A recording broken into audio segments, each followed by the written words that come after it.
প্রত্যেক প্রাণী ভালোভাবে জীবন যাপন করতে চান, এটা তাদের স্বভাবে আছে এবং ভাবাটা অনুচিত নয়। কিন্তু একটা ভালো জীবনের গুরুত্বপূর্ণ অংশ কোনটা? বসবাসের স্থান, সেই স্থান যেখানে আমরা জীবন অতিবাহিত করি। এবার মানুষ ভাবতে পারেন যে একটা ভালো বাসস্থানের অর্থ কি? সেই স্থান যেখানে সহজে জল পাওয়া যায়, যেখানে শুদ্ধ বায়ু পাওয়া যায়, যেখানে আনাজ উৎপন্ন হয়। এটা জীবনযাপনের জন্য পর্যাপ্ত বটে, কিন্তু ভালো জীবন যাপনের জন্য আরো একটা কথা আপনাকে বুঝতে হবে। সাধু, জ্ঞানী, পণ্ডিত ব্যক্তি, এই সকল মহাপুরুষ, এনাদের যে বাসস্থান তা অত্যন্ত বিশেষ হয়। এখানে এক ধরনের বিশেষ ইতিবাচক শক্তি থাকে, এমন একটা স্থান যেখানে দেবতারাও বিচরণ করেন।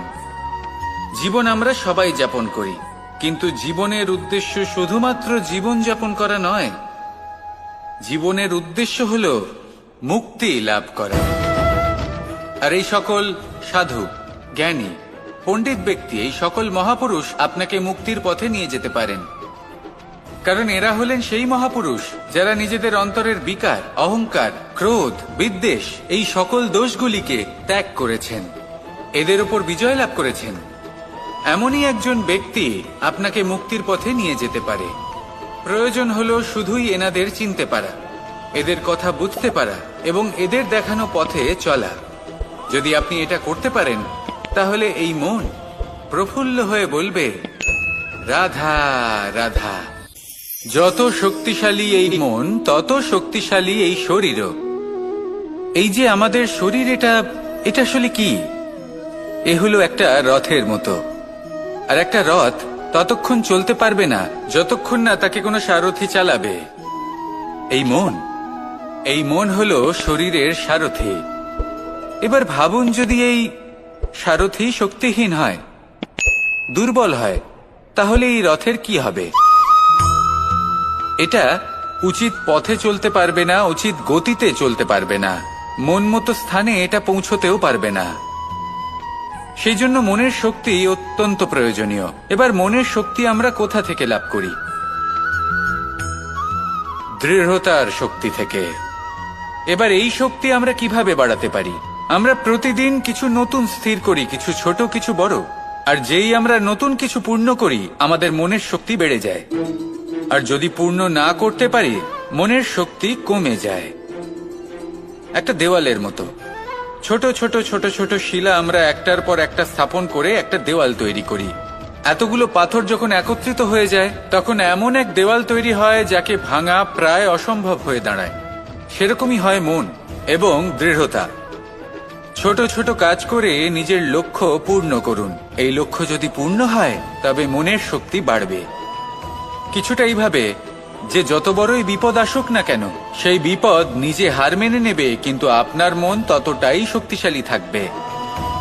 তাই মনের শক্তি বাড়াতে থাকুন, যাতে আপনি উচিত পথে চলতে পারেন, উচিত গতিতে চলেন আর মনোবাঞ্ছিত স্থানে পৌঁছতে পারেন। তবেই এই মন প্রসন্ন হয়ে বলবে, রাধা রাধা। ওমা, এ কি? আমি কখন থেকে এখানে অপেক্ষা করছি, হাত পেতে দাঁড়িয়ে রয়েছি যাতে একটা ফল আমার হাতে এসে পড়ে এবং সেটা আমি খেতে পারি। কখন থেকে অপেক্ষা করছি, কিন্তু সেটা হচ্ছেই না। এবার আপনি বলবেন যে এসব কি বলছি, এ কি অদ্ভুত কথা বলছি। যদি ফল খেতে হয়, তাহলে আমাকে বৃক্ষে চড়তে হবে, ফলের কাছে পৌঁছতে হবে, তবেই তো ফল পাবো। এবার এটা অত্যন্ত সহজ ব্যাপার, কিন্তু এই বিষয়টা আপনি নিজের জীবনের প্রসঙ্গে ভেবে দেখুন। লক্ষ্য কোথায় আছে আপনি জানেন, সেই লক্ষ্যে পৌঁছানোর পথ কি সেটাও আপনি জানেন, সেই পথে চলার ক্ষমতাও আপনার রয়েছে, কিন্তু তাও আপনি নিজের লক্ষ্য লাভ করতে পারছেন না। কেন? কারণ আপনি অপেক্ষা করছেন যে লক্ষ্য আপনার সামনে চলে আসবে, কিন্তু তা হয় না। লক্ষ্য সে যাই হোক না কেন, ধন হোক, প্রেম হোক, কোনো সম্মান হোক বা মোক্ষ হোক, যদি আপনি তার দিকে অগ্রসর না হন, তাহলে ফল প্রাপ্তি অসম্ভব ব্যাপার, তা কোনোদিনই হবে না। সেই জন্য আপনার চোখের সামনে আপনি যদি নিজের লক্ষ্যকে দেখতে পান, তাহলে উঠুন এবং সেই দিকে অগ্রসর হতে শুরু করুন। নিজের অন্তরের সকল অশুভ গুণ দূর করুন, অলসতা ত্যাগ করুন, অজ্ঞানতা ত্যাগ করে দিন এবং চলতে থাকুন। অবশ্যই মনোবাঞ্ছিত ফল লাভ করতে পারবেন। মনে রাখবেন, চলতে থাকলে তবেই লক্ষ্যপ্রাপ্তি হবে। অপেক্ষার দ্বারা শুধুমাত্র মৃত্যু লাভ হবে। আসুন আমার সাথে ভালোবেসে বলুন, রাধা রাধা। জল এ হলো জীবনের আধার পঞ্চতত্ত্বের মধ্যে একটি, আর অত্যন্ত বিশেষ। এর থেকে অনেক বড় শিক্ষা পাওয়া যায়। এই জল গন্তব্যের বিষয়ে এর স্পষ্ট ধারণা আছে। ও জানে ওর লক্ষ্য কি, আর প্রয়াস করে ততদূর সে পৌঁছেও যায়। এটি পর্বত থেকে বয়ে নিচে নেমে আসে, নদীর সাথে সমাহিত হয়ে তার সাথে বয়ে চলে, চিরসবুজ বনানী গড়ে তোলে, প্রাণীদের তৃষ্ণা নিবারণ করে, সামনে এগিয়ে চলে, মানুষের সাথে মিলিত হয়। যারা একে বাঁধের মধ্যে বেঁধে রাখতে চেষ্টা করে, সে বন্দি দশাতেও থেকে যায়, মানুষের কল্যাণ করে। তারপর বাঁধ থেকে মুক্তি পেয়ে এগিয়ে চলে, কোথাও ধাক্কা খায়, কোথাও বাধা পড়ে, কোথাও যদি পথ খুঁজে না পায় তাহলে পথ খুঁজেই নেয়, আর যেখানে পথ থাকে না সেখানে পথ বানিয়ে নেয়, আর শেষ পর্যন্ত নিজের লক্ষ্যে পৌঁছেই যায়, অর্থাৎ সমুদ্রে গিয়ে সমাহিত হয়ে যায়। আমাদেরও কিছুটা এরকমই হয়ে উঠতে হবে। যেখানেই যাবেন সকলের কল্যাণ করুন, সামনে এগোন। আপনি কোথাও পড়ে গেলে, ধাক্কা খেলে আঘাত লাগবেই, উত্থান পতন লেগেই থাকে। সামনে এগোতে থাকুন। কোথাও পথ না পেলে তা খুঁজে নিন, কোথাও পথ না থাকলে তা বানিয়ে নিন। নিজের গন্তব্যের কথা সব সময় মনে রাখুন। শেষ পর্যন্ত নিজের মোক্ষ লাভ আপনি অবশ্যই করবেন। আর আমার সাথে ভালোবেসে বলুন, রাধা রাধা। কখনো কোনো বাগানের কোনো বৃক্ষকে দেখেছেন? যেখানে সুগন্ধি ফুল থাকে, রসালো ফল থাকে, তখন মন প্রফুল্ল হয়ে ওঠে, মন থেকে সেই বৃক্ষের প্রতি ভালোবাসা জন্মায়। কিন্তু যিনি বাগানের মালিক, শুধুমাত্র তিনিই জানেন যে কিভাবে এই বৃক্ষকে আগলে রাখতে হয়, কিভাবে তার পরিচর্যা করলে এতে সুন্দর সুগন্ধি ফুল হবে, রসালো ফল হবে। কখনো কখনো প্রয়োজনের থেকে বেশি রোদ পেলে এই বৃক্ষগুলি শুকিয়ে যায়, প্রয়োজনের থেকে কম রোদ পেলেও এই বৃক্ষ কিন্তু শুকিয়ে যায়। প্রয়োজনের থেকে কম জল যদি পায়, এই বৃক্ষ শুকিয়ে যেতে পারে। প্রয়োজনের থেকে অতিরিক্ত জল যদি পায়, তখনও এই বৃক্ষের শিকড়গুলি নষ্ট হয়ে যেতে পারে। এবার এটাই কিন্তু আমাদের সংসারের সাথেও হয়। আমাদের সংসারের সকল প্রতিভাশালী ব্যক্তি, যেমন লেখক, বিচারক, প্রবক্তা, যোদ্ধা, এদের সবার ক্ষেত্রে এই কথাটাই প্রযোজ্য। যদি বেশি প্রশংসা করা হয় তাহলেও এরা হারিয়ে যাবেন। প্রয়োজনের থেকে বেশি যদি নিন্দা করা হয় তখনও তারা নত হয়ে পড়বেন। তাহলে আপনি এদের রক্ষা করুন এবং নিজেদেরও। মনে রাখবেন একটা কথা, জেনে রাখুন কখন কোন নিন্দায় আপনি লজ্জিত হবেন না, আর কখন কোন প্রশংসার দ্বারা নিজের মধ্যে অহংবোধ জাগ্রত করবেন না।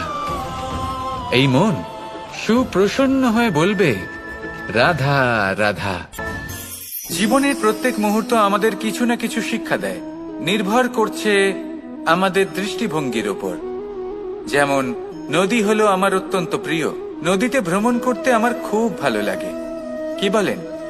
নদীতে সবসময় নতুন কিছু থাকে, ও পুরনো কিছুই নিয়ে বসে থাকে না, সব সময় প্রবাহমান, কখনো থামে না।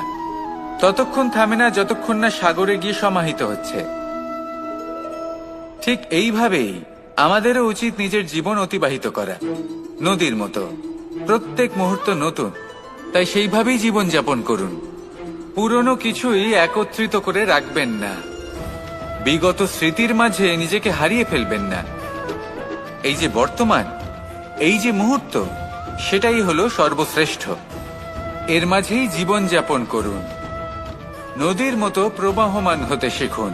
আপনি শিখে গেলে তাহলে মনে রাখবেন, আমার আপনার মাঝে বিচরণ করতে বড়ই ভালো লাগবে। যে ব্যক্তি আনন্দের সাথে জীবনের প্রত্যেকটা মুহূর্ত অতিবাহিত করে কোনো চিন্তা ছাড়াই, প্রবাহমান হয়, কখনোই থামে না, যতক্ষণ না মুক্তি লাভ করছেন এমন ব্যক্তির মধ্যেই রাধাকৃষ্ণ বসবাস করেন। তাহলে আসুন আমার সাথে ভালোবেসে বলুন, রাধা রাধা। সূর্যের প্রকাশ, অন্ধকারকে দূর করে দেওয়া সেই মহানায়ক। এই সূর্যের প্রকাশ যখন পৃথিবীতে এসে পৌঁছয় কি হয়? এই পৃথিবী জেগে ওঠে, প্রত্যেক প্রাণী জেগে ওঠে, মানুষ জেগে ওঠে, নিজের কর্ম করেন, জীবন যাপন করেন। এই ঘুমের মৃতপ্রায় স্থিতি কাটিয়ে উঠে জীবন যাপন করতে শেখেন।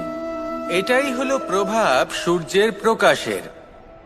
এবার এই প্রকাশ যে সূর্যের থেকে পাই তিনি কি করেন? তিনি নিজেকে জ্বালান আমাদের জীবন প্রদান করার জন্য। প্রত্যেকটা মুহূর্ত তিনি তাপ সহ্য করেন আমরা যাতে সেই প্রকাশ লাভ করি। এটাই হলো জীবনের সারমর্ম। যদি আপনিও এই সংসারে প্রকাশ ছড়িয়ে দিতে চান তাহলে আপনাকেও তপ্ত হতে হবে, নিজে জ্বলতে হবে, সেই কর্ম করতে হবে যেটা কঠিন হতে পারে কিন্তু আসলে শ্রেষ্ঠ। তবেই এই সংসারের সেবা করতে পারবেন, সংসারকে পথ দেখাতে পারবেন। নিজের অন্তরের প্রকাশ জাগ্রত করুন, তবেই সেই সকল ব্যক্তি যারা পাপের অন্ধকারে নিমজ্জিত হয়ে আছেন তারা জাগ্রত হবেন। সেই সকল ব্যক্তিকে জাগিয়ে তুলুন, প্রেরিত করে তুলুন সুখী হওয়ার জন্য যারা সুখী হতে পারছেন না। সেই সকলকে প্রেরিত করুন সাফল্য লাভের যারা সফল হতে পারছেন না। নিজের অন্তরের সূর্যকে জাগ্রত করুন, চারিদিকে শুধু প্রকাশই প্রকাশ হবে, জীবনই জীবন থাকবে, আনন্দই আনন্দ থাকবে, আর এই মন বারবার প্রসন্ন চিত্তে বলে উঠবে, রাধা রাধা। আজ আমরা দুই ধরনের ব্যক্তির বিষয়ে কথা বলবো। প্রথম জন হলেন যে প্রয়োজনের থেকে অনেক বেশি পরিমাণ ধন উপার্জন করে থাকেন। তার কাছে ততটা ধন থাকে যতটা তার প্রয়োজনও নেই, তারপরেও আরো ধন উপার্জন করতে চেষ্টা করতে থাকেন। সকল সম্ভব চেষ্টা করেন, সকল সম্ভব কর্ম করেন, তা সে উচিত কর্ম হোক বা অনুচিত, তাতে তাদের কিছুই যায় আসে না। তারা শুধুই এই সংসারের সকল সুখ ভোগ করতে চান, সকল স্বাচ্ছন্দ্য লাভ করতে চান। আজীবন তারা প্রচেষ্টাই করতে থাকেন। এবার এই করতে গিয়ে তারা ভারাক্রান্ত হয়ে সমস্যার সম্মুখীন হন। এনাদের সমগ্র জীবন এই চেষ্টাতেই চলে যায় জীবন যাপন করার বদলে। অন্যদিকে আরেকজন ব্যক্তি যিনি জানেন তার প্রয়োজন কতটুকু আর শুধুমাত্র সেই পরিমাণ ধন অর্জন করেন, তার থেকে বেশি একটুও নয়। উনি যদি দুবেলা খেতে পান, মাথা গোজার ঠাঁই পেয়ে যান, সেটাই পর্যাপ্ত। তাতেই তিনি আনন্দে জীবন যাপন করেন, না কোনো বৃথা চিন্তা করেন, না কোনো বৃথা কষ্ট করেন।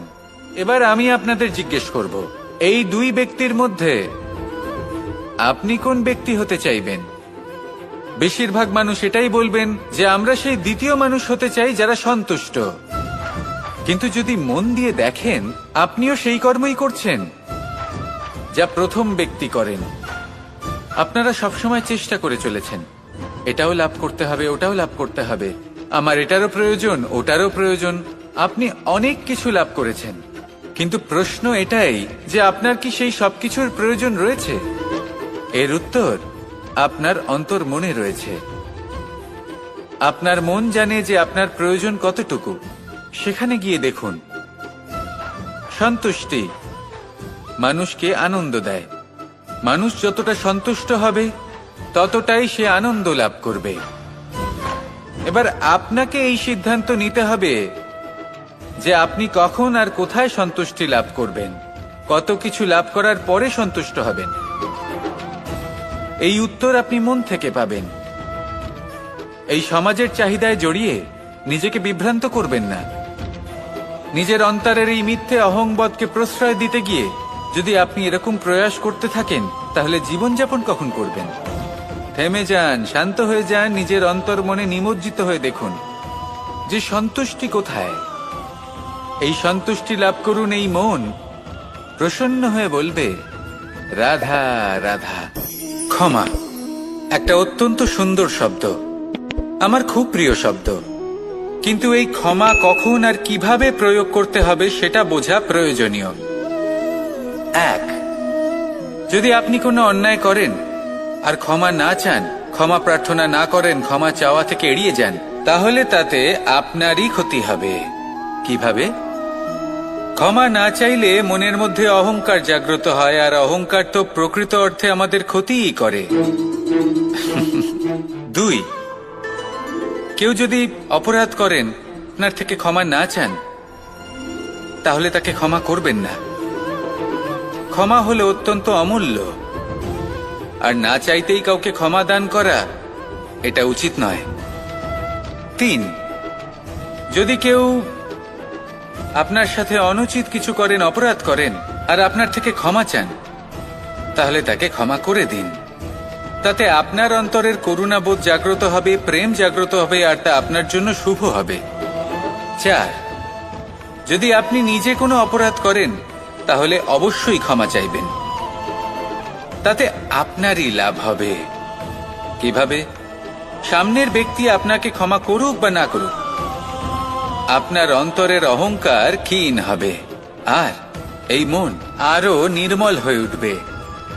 এই ক্ষমা অত্যন্ত অমূল্য, ভেবেচিন্তে একে ব্যবহার করুন, আর আমার সাথে ভালোবেসে বলুন, রাধা রাধা।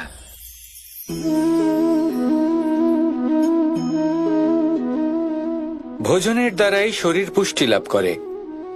ছোটবেলা থেকে আজ পর্যন্ত যাই আপনার ভোজন হয়ে থাকুক, যাই আপনার আহার হয়ে থাকুক, সেই অনুসারেই আপনার শরীর গঠিত হয়েছে।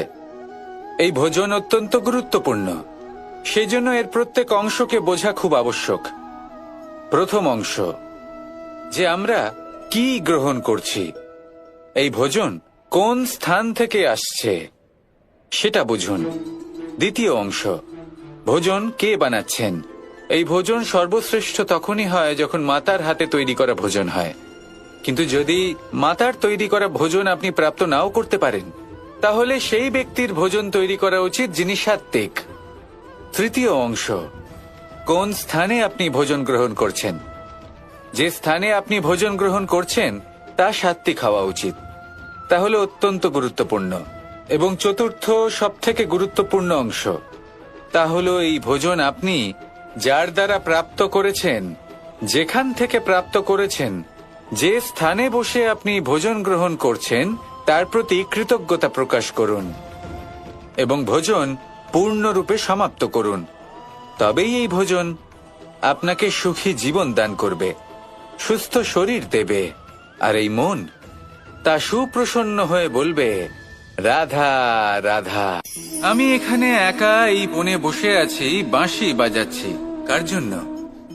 কে আছেন এখানে? কেউ নেই। আমার প্রজা, আমার রাজ্য, আমার পরিবার আমার থেকে অনেক দূরে আছেন। আমি এখানে একা এই বনে বসে এই আকাশের এই রঙের, গাছের এই সব ফলের, মাটির সুবাসের আনন্দ উপভোগ করছি। কেন? আমি হলাম দ্বারকাধীশ। এমন কি রাজকীয় বা ভৌতিক সুখ রয়েছে যে আমি ওখানে পেতে পারি না? সবকিছুই পেতে পারি, তাও এখানে বনে একা বসে আছি। কোন সুখ খুঁজে চলেছি? একা থাকার সুখ। আমরা প্রত্যেকদিন অনেক মানুষের সাথে, চিন্তাধারার সাথে, কর্মের সাথে, পরিস্থিতির সাথে, সুখ দুঃখের দ্বারা বেষ্টিত থাকি। জীবনের এই চক্রে আমরা জড়িয়ে পড়তে থাকি। যতই আমরা এই সমস্যার সমাধান করি, আমরা ততই এতে জড়িয়ে পড়ি। আমরা এতটাই জড়িয়ে পড়ি যে যখন আমরা আয়নায় নিজেদের দেখি, তখন আমরা নিজেদের চিনতেই পারি না। এমন মনে হয় যেন আমরা নিজেদের হারিয়ে ফেলেছি। সেই জন্য প্রত্যেক দিন আপনি কিছু সময় নিজের সাথে কাটান একান্তে। এটা অত্যন্ত আবশ্যক। নিজের অস্তিত্বের গভীরে গিয়ে দেখতে শিখুন, নিজেকে বুঝুন। অদ্ভুত শান্তির অনুভূতি হবে। যেমন এই বায়ু, এই বৃক্ষ, এই পুষ্প, এই নিসর্গ, এদের মতো আপনিও কখনো একলা হতে শিখুন। কখনো নিসর্গের একটা অংশ হয়ে দেখুন। এই মন প্রসন্ন হয়ে বলবে, রাধা রাধা। বাহ, পুষ্পের সুবাস আমার খুব ভালো লাগে। অত্যন্ত সুন্দর হয় এই পুষ্প। এইভাবে চারিদিকে পুষ্প দেখে মন আনন্দিত হয়ে ওঠে। এবার আপনারা ভেবে দেখুন, আমার চারিদিকে পুষ্প নয়, আগুন আছে। তাহলে কি হবে? আমার শরীর কি জ্বলে যাবে না? অবশ্যই জ্বলবে। শরীরকে কি আগুনের তাপ সহ্য করতে হবে না? অবশ্যই সহ্য করতে হবে। এটাই হলো প্রকৃতির নিয়ম। এই নিয়ম কিন্তু আমরা সবাই জানি, কিন্তু আমাদের মধ্যে বেশিরভাগ মানুষ এই বিভ্রান্তি নিয়ে বাঁচি যে এই যে প্রকৃতির নিয়ম, তা আমার ওপর প্রযোজ্য নয়। তা কিন্তু নয়। আমাদের চতুর্দিকে এই যে নিসর্গ রয়েছে, আমরা তার কতটা ক্ষতি করি সেটা একবার ভেবে দেখুন। আমরা বনাঞ্চল জ্বালিয়ে দিই, বায়ু দূষিত করি, জল দূষিত করি, প্রাণীদের হত্যা আমরা করি। কেন? এই নিসর্গ আমরা নষ্ট করি, যদিও আমরা জানি যে আমরাও হলাম এই নিসর্গেরই অংশ। এবার দেখুন, শরীরের কোনো অংশে যদি আগুন ধরান, আস্তে আস্তে সমস্ত শরীরও জ্বলে যাবে। সেইভাবেই নিসর্গ যদি নষ্ট হয়ে যায়, তাহলে মনুষ্য জাতিও নষ্ট হয়ে যাবে। তাই এই যে নিসর্গ আপনি দেখছেন, এই পুষ্প, এই বৃক্ষ, বায়ু, জল, এদের সকলকে রক্ষা করুন, নষ্ট নয়। মনে রাখবেন, যদি নিসর্গ থাকে মানুষ থাকবে, যদি নিসর্গ থাকে তাহলেই জীবন থাকবে। আসুন আমার সাথে ভালোবেসে বলুন, রাধা রাধা। এ হলো গোলাপ ফুল। একে আমরা সকলেই চিনি। সমগ্র সংসার ভালোবাসে এই পুষ্পকে। এই ফুল দেখতেও সুন্দর। সবথেকে বেশি গুরুত্বপূর্ণ কথা হলো এর সুগন্ধ, যা দূর দূরান্ত থেকে ব্যক্তিদেরকে আকৃষ্ট করে। এই সুন্দর পুষ্প একটু মন দিয়ে দেখলেই দেখা যায় এর নিচে কাঁটা রয়েছে। এই সংসার বলে, এ প্রকৃতির কেমন রচনা, এত কোমল পুষ্প, এটা কি তীক্ষ্ণ কাঁটা সহ প্রস্ফুটিত হয়? এটাই হলো জীবনের সত্য। আমাদের অন্তরের সদ্গুণ, সেগুলিও এই ফুলের মতোই সুন্দর। সংসার এর সৌন্দর্য দেখতে পায়, এর সুগন্ধ চতুর্দিকে ছড়িয়ে পড়ে। কিন্তু এই সদ্গুণ জাগ্রত করে তোলার জন্য কঠোর পরিশ্রম করতে হয়, প্রতিনিয়ত চেষ্টা করে যেতে হয়। তাই জন্য যদি আপনি জানেন আপনার পথ উচিত, কিন্তু তা কাঁটায় পরিপূর্ণ, তাহলে থামবেন না, চলতে থাকুন। একবার যদি অন্তরের সদ্গুণ জাগ্রত হয়, তাহলে এই সংসার এই সৌন্দর্য দেখবে আর সুগন্ধে আকর্ষিত হয়ে আপনার কাছে আসবে। এই মন, এই জীবন প্রসন্ন হয়ে বলবে, রাধা রাধা। আমাদের গৃহে অনেক কক্ষ রয়েছে, কিন্তু এমন কি আছে যে একটাই থাকে? আমাদের গৃহের দ্বার। এমন কেন হয়? অনেক দ্বার তো থাকতেই পারে। ভেবে দেখুন, একটা বিশাল ভবন রয়েছে, তার চতুর্দিকে অনেক দ্বার আছে। ভালোই হবে, যাতায়াত করতে সুবিধা হবে, কিন্তু এমন আমরা কেন করি না? এবার আপনি বলবেন যে এটার উত্তর তো সহজ। যতগুলো দ্বার থাকবে, ততজন দ্বারপালও থাকবে। কে কখন কোথা থেকে আসবে, কোথায় চলে যাবে, সেদিকে খেয়াল থাকবে না। চুরির সম্ভাবনাও বেড়ে যাবে। যাক, এই বিষয়ে অন্তত আপনি বোঝেন। সেই জন্য আপনার গৃহে একটাই দ্বার রয়েছে। কিন্তু আপনার মনের বিষয় কি জানেন? আপনার মনেও কি কোনো দ্বার আছে? নেই? তার মানে যে কোনো ব্যক্তি যেখান থেকে খুশি আসতে পারে, আর আপনার মনে যা খুশি প্রবেশ করিয়ে চলে যেতে পারে। কোনো বাধার সম্মুখীন না হয়ে কোনো ব্যক্তি আপনার মনে যা কিছু প্রবেশ করিয়ে চলে যাবে, তা সে আমাদের পক্ষে শুভ হোক, অশুভ হোক, বা যতই ঘাতক হোক না কেন। সেই ভাবনা হতে পারে বাসনাময়, ক্রোধে পরিপূর্ণ, মতভেদে পরিপূর্ণ, বিদ্বেষ বা অহংকারে পরিপূর্ণ, বা কোনো ব্যর্থ ভাবনা হতে পারে। বিশ্বের যে কোনো ভাবনা মনে এসে বসবাস করতে পারে। এবার মনে যা ভাবনা থাকবে, মন সেটাই অনুভব করবে। নেতিবাচক ভাবনা যদি মনে ঘর করে, মন সুখ অনুভব কি করে করবে? সেই জন্য আবশ্যক হলো মনের মাঝে ইতিবাচক সত্তার দ্বার গড়ে তোলা। অর্থাৎ কোনো ভাবনা যদি আসে এবং ইতিবাচক হয় তাহলে তাকে মনে প্রবেশ করতে দিন। যদি তা আপনাকে আর্থিক, সামাজিক, পারিবারিক, আধ্যাত্মিক লাভ দেয় তাহলে তাকে প্রবেশ করতে দিন। যদি না দেয়, যদি তা নেতিবাচক ভাবনা হয়, তাকে দ্বার থেকেই আবার ফিরিয়ে দিন। যত শুভ চিন্তায় থাকবে এই মন, ততই শুভ হবে আপনার জীবন। আর এই মন সুপ্রসন্ন হয়ে বলবে, রাধা রাধা। এই বৃহৎ বৃক্ষকে দেখুন, অত্যন্ত শক্তিশালী বৃক্ষ। এটা সবারই প্রিয়। তা সে ছোট হোক বা বড়, বৃদ্ধ হোক বা জোয়ান, সবাই ভালোবাসে এই বৃক্ষকে। আর সত্যি বলতে এই বৃক্ষ সবাইকে সেবা করে, সবাইকে ফল দান করে, সবাইকে ছায়া প্রদান করে। দূর থেকে দেখে মনে হয় এর কোনো পরিচর্যার প্রয়োজনই নেই, কিন্তু একজন কুশল মালী এইভাবে ভাবেন না। তিনি সময় অন্তরে খুব খুঁটিয়ে এই গাছ নিরীক্ষণ করেন, দেখতে থাকেন। যদি কোনো এমন শাখা থাকে যা রোগগ্রস্ত, তাহলে সেটা কেটে আলাদা করে দেন। যদি এমন কোনো শাখা থাকে যা মৃত, তাহলে সেটা আলাদা করে দেন। আর এইভাবে উপযুক্ত দেখাশোনা করার কারণেই এই বৃক্ষ এইভাবে সুস্থ হয়ে থাকে, সতেজ হয়ে থাকে, সবার সেবা করতে থাকে। আপনাকেও নিজের সাথে সেটাই করতে হবে। নিজের জন্য আপনাকে একজন কুশল মালী হয়ে উঠতে হবে। রক্ষা করতে হবে নিজের শরীরের, নিজের মনের। আপনার শরীর যদি রোগগ্রস্ত হয়ে পড়ে, তাহলে ওষুধ গ্রহণ করতে হবে। যদি এই মন কোনো এক কারণে বিচলিত হয়ে পড়ে, তাহলে তার থেকে নিজেকে মুক্ত করতে হবে। আপনি যদি নিজের যত্ন নেন, তবেই এই বৃক্ষের মতো হতে পারবেন। সেই বৃক্ষ যে সবারই প্রিয়, সবাইকেই সেবা করে। আসুন আমার সাথে ভালোবেসে বলুন, রাধা রাধা। এই হলো বটগাছের একটা বীজ।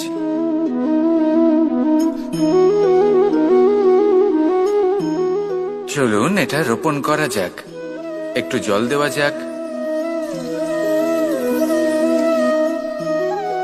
এবার এখানে একটা বিশাল বটবৃক্ষ উৎপন্ন হবে। কিন্তু কিভাবে? এতে কে সাহায্য করবে? এটা সম্ভব কে করে দেখাবে? প্রকৃতি। আগে হ্যাঁ, এই সংসারে যা কিছু উৎপন্ন হয়, যা কিছু নষ্ট হয়, তার জন্য প্রকৃতি দায়ী হন। এই প্রকৃতির কারণেই তো রৌদ্র আসে, প্রকৃতির কারণেই বৃষ্টি হয়, জল পাওয়া যায়। তার কারণেই এই বটের বীজ তা এক বিশাল বটবৃক্ষে পরিণত হবে। কিন্তু একজন মানুষকে দেখুন, মানুষ বলবে এই বৃক্ষে আমার অধিকার রয়েছে। কেন? কারণ আমি এই বীজ বপন করেছি। এবার সমস্ত কাজ প্রকৃতি করবে আর সমস্ত শ্রেয় মানুষ নিয়ে যাবে। এটা কি উচিত? কখনোই নয়। এবার এর উত্তর প্রকৃতিতেই লুকোনো আছে। কখনো কোনো পাখিও এই বীজ রোপণ করে, সেখানে বৃক্ষ উৎপন্ন হয়, তাতে ফল আসে। সেই পাখি সেই ফল খায়, কিন্তু সেখানকার বাকি পাখি এবং প্রাণীদের সেই ফল খেতে বারণ করে না। সেই বৃক্ষের ওপর নিজের অধিকার প্রমাণ করতে চেষ্টা করে না, সবার মধ্যে ভাগ করে দেয়। আর এটাই আমাদেরও করা উচিত। যা প্রকৃতি থেকে আসছে তা আবার প্রকৃতিতেই ফিরে যেতে দিন। এটা অত্যন্ত প্রয়োজনীয়। পাখিদের মতো হতে চেষ্টা করুন, তবেই আপনার এই মন আকাশে উড়তে থাকবে আর সুপ্রসন্ন হয়ে বলবে, রাধা রাধা। মোহনের বাঁশির এই সুর, এই সঙ্গীত কার না পছন্দ হয়?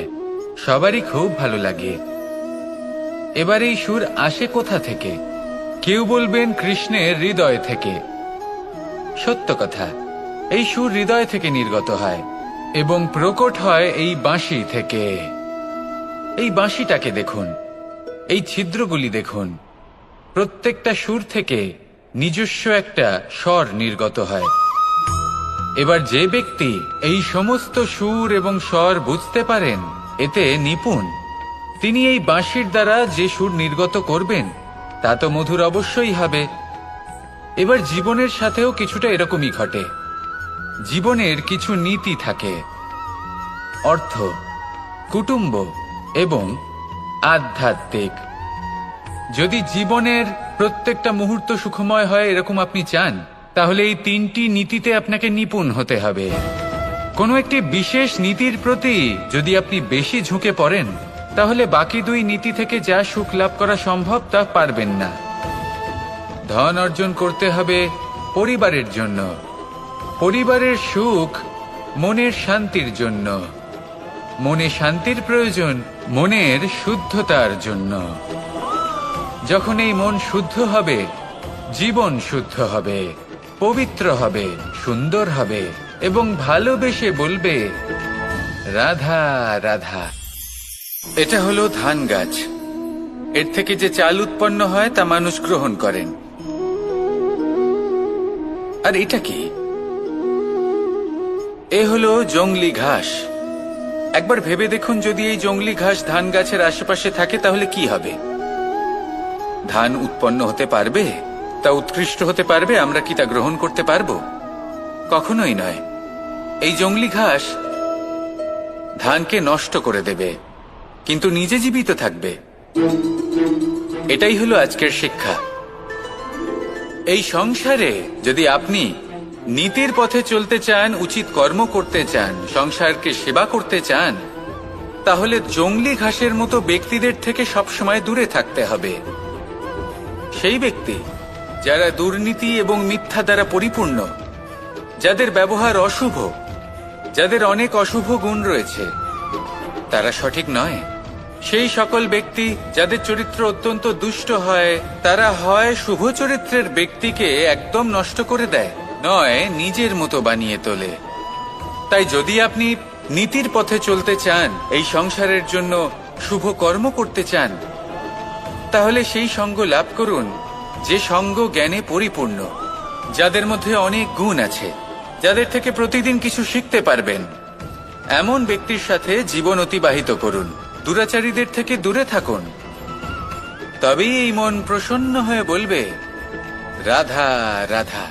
আমি দ্বারকাধীশ এবং আমার সভাতে বিভিন্ন সময় বিভিন্ন ধরনের মানুষ আসেন, নিজেদের দাবি নিয়ে, নিজেদের ইচ্ছে নিয়ে। কখনো কেউ ভোজন চান, আবার কখনো কেউ ওষুধ।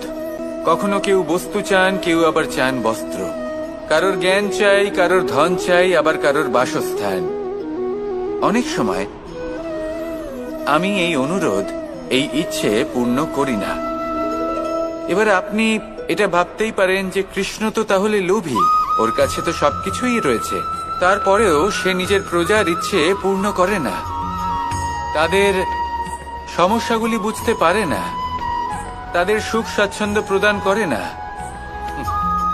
আসল সত্য হলো এটাই যে কোনো সবল ব্যক্তি, যে কোনো গৃহস্থ ব্যক্তি যে কাজ করতে সক্ষম, তার পরিশ্রম দ্বারাই নিজের প্রয়োজনগুলি এবং ইচ্ছেগুলি পূরণ করা উচিত। এটা অত্যন্ত প্রয়োজনীয়। আর এগুলো তিনি করতে পারেন শিল্প, ব্যবসা, আচরণ অথবা জ্ঞানের ভিত্তিতে। এই পথে চলতে হবে, পরিশ্রম করতে হবে, তবেই সে কিছু অর্জন করতে পারবে। এবার এমন কোন ব্যক্তি যার এই সব কিছুতে কোনো রুচি নেই, যে কিছুই করতে চায় না, সে কিছুই অর্জন করতে পারবে না। এবার এরকম কোনো ব্যক্তিকে যদি আমি কোনো বস্তু প্রদান করি, তাহলে কি হবে? সে পরাধীন হয়ে যাবে, আর সেটা উচিত হবে না। তখনই দান করবেন তা ভাবনা চিন্তা করে, এমন ভাবে দান করবেন যাতে সামনের ব্যক্তি স্বাধীন হতে পারেন, পরাধীন নয়। আসুন আমার সাথে ভালোবেসে বলুন রাধা রাধা। কোকিলের ডাক শুনে আমার মন প্রফুল্ল হয়ে ওঠে। কোকিল হলো আমার অত্যন্ত প্রিয়। এরকমই আরো একটা পাখি আছে, কাক। একদিকে কাক, অন্যদিকে কোকিল। এদের মধ্যে বেশি পার্থক্য নেই, কিন্তু কোকিলের কণ্ঠ শুনে সবার মন প্রফুল্ল হয়ে ওঠে। কোকিল যখন সামনে আসে তখন মন শান্ত হয়ে যায়, যখন কাক সামনে আসে তখন মানুষ দূরে পালিয়ে যায়। এমন কেন হয়? কারণ হলো বাণী। কোকিলের বাণী অত্যন্ত মিষ্টি, অত্যন্ত মধুর। সেখানেই কাকের বাণী অত্যন্ত কর্কশ শোনায়, আর কর্কশ বাণী শোনা কেউ পছন্দ করেন না। আপনি নিজেকে জিজ্ঞেস করুন, কোনো ব্যক্তি আপনার সাথে কথা বললে তার বাণী মধুর হলে আপনার ভালো লাগে, আর যদি কর্কশ হয় তার থেকে দূরে চলে যেতে ইচ্ছে করে। তাই নিজের বাণীও এইভাবেই মধুর রাখুন, মিষ্টি রাখুন। এ আমারও খুব প্রিয়। আর এটা তখন হয় যখন মনে প্রেম থাকে। মনের মধ্যে প্রেম জাগ্রত করুন, বাণী নিজে থেকেই মধুর হয়ে যাবে। আর কৃষ্ণ নিজে থেকে আপনার কাছে আসবে আর আপনার সাথে বলবে, কি রাধা রাধা। কথায় আছে, অন্ধকারে প্রদীপ প্রজ্বলিত করলে চতুর্দিক আলোকিত হয়। কিন্তু যদি এই প্রদীপ আমি সূর্যের আলোর সম্মুখে সকালবেলায় প্রজ্বলিত করে রেখে দিই, তাহলে কি হবে? আপনি বলবেন যে এটা করে তো কোনো লাভই হলো না। সূর্যের প্রকাশের সামনে এই প্রদীপ আসলে কিছুই নয়। এবার এই চিন্তা ভাবনা প্রত্যেক দিন করতে হবে, আর একটা অমূল্য শিক্ষা পেতে হবে। মনে করুন যে আপনি মহাপুরুষের সামনে বসে আছেন, কোনো মহাজ্ঞানীর সামনে। তাহলে সেই ব্যক্তির সামনে নিজের জ্ঞানের প্রদীপ প্রজ্বলিত করবেন না, নীরব থাকুন। আর সেই ব্যক্তির সূর্যের প্রকাশের মতো জ্ঞান প্রাপ্ত করুন। যতটা পারবেন জ্ঞান লাভ করুন। যদি এমন কোনো সময়, এমন কোনো স্থানে আপনি আছেন যেখানে চতুর্দিক অন্ধকার, কারোর কাছেই জ্ঞান নেই, সেখানে নিজের জ্ঞানের প্রদীপ প্রজ্বলিত করুন। এমন করলে দুদিক থেকেই আপনার লাভ হবে। আপনার জ্ঞান প্রাপ্তিও হবে, আর জ্ঞানের সঠিক প্রয়োগও করতে পারবেন।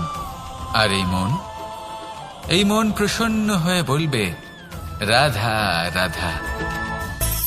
মানুষের মধ্যে একটা বিচিত্র প্রবৃত্তি থাকে, অন্য সকলের বিষয়ে, তাদের জীবনের বিষয়ে, তাদের ব্যক্তিত্বের বিষয়ে, তাদের ভবিষ্যতের বিষয়ে অনুমান করা।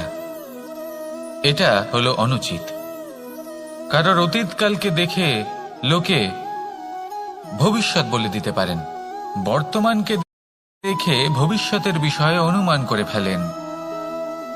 উদাহরণ দিতে হলে বলবো, কোনো দাসকে দেখুন, ওকে দেখে লোকে বলে যে ওর ভবিষ্যৎ সেটাই হতে পারে, অনুমান করে ফেলেন। আর এই রাজাকে দেখুন, উনি তো কত সুখী হবেন, উনি তো জগতের সব থেকে অধিক সুখী মানুষ, কত সুখ সুবিধা আছে ওনার কাছে, ধারণা করে ফেলেন। তবে সত্য তো এটাই যে কারোর ব্যক্তিত্বের বিষয়ে, তাদের ভবিষ্যতের বিষয়ে আপনি পূর্ণ সত্য কখনোই বলতে পারবেন না, শুধু অনুমান করতে পারবেন। আর এই অনুমান করে সত্যি কোনো লাভ হয় না, কারণ এই কাল সেটা হলো অত্যন্ত শক্তিশালী। কালো থেকে কালোতর কয়লাকেও হিরেতে পরিণত করতে পারে, অনেক বড় বড় রাজাকেও বিদূষক বানিয়ে ফেলতে পারে এক মুহূর্তেই। তাহলে আপনি অনুমান করে কি লাভ? কি পেলেন অনুমান করে? সেই জন্য কারোর বিষয়ে কোনো অনুমান করবেন না, তার ভবিষ্যতের বিষয়ে অনুমান করতে যাবেন না, কারোর বিষয়ে কোনো ধারণা করে নেবেন না। কিছু করতে হলে ভালোবাসুন, সবার মধ্যে ভালোবাসা ছড়ান, সবার মধ্যে ধন্যাত্মক ভাব ছড়ান। এই মন প্রসন্ন হয়ে বলবে, রাধা রাধা।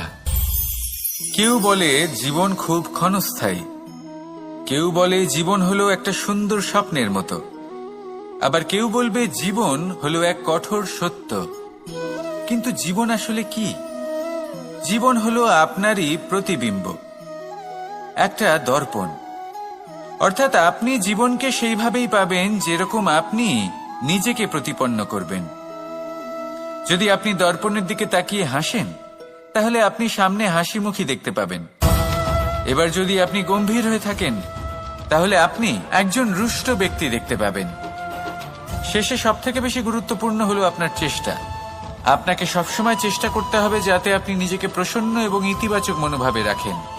এটা হলো আপনারই উত্তরদায়িত্ব, তাকে পালন করুন। এই মনকে প্রসন্ন রাখুন, এই সংসারকে সুন্দর বলে মনে হবে। আর এই মন প্রসন্ন হয়ে বলবে, রাধা রাধা।